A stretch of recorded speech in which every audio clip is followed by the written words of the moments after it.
ಇವತ್ತಿನ ದಿವಸ August 1, 2024ಕ್ಕೆ supreme court ಏನು ಆದೇಶವನ್ನ ನೀಡಿತು.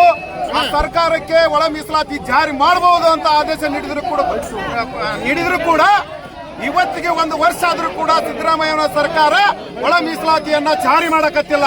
ಒಂದೇ ಪಾಯಿಂಟ್. ಎರಡನೇದು, ಸರ್ಕಾರದ ಇವತ್ತೇನು ಸರ್ಕಾರ ಐತಲ್ಲ, ಆ ಚುನಾವಣೆ ಸಂದರ್ಭದಲ್ಲಿ ಪ್ರಣಾಳಿಕೆಯಲ್ಲೇ ಒಳ ಮೀಸಲಾತಿಯನ್ನು ಜಾರಿ ಮಾಡ್ತೇವೆ, ನೀವು ದಲಿತರೆಲ್ಲ ಮತ ಹಾಕ್ಬೇಕಂತ ಹೇಳಿದ್ರು.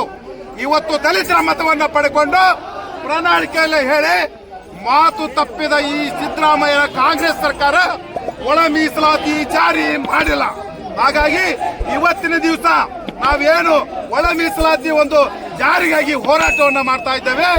ನಮ್ಮ ಕಿಚ್ಚನ್ನ ಹೊರಗಾಗ್ತಾ ಇದ್ದೇವೆ.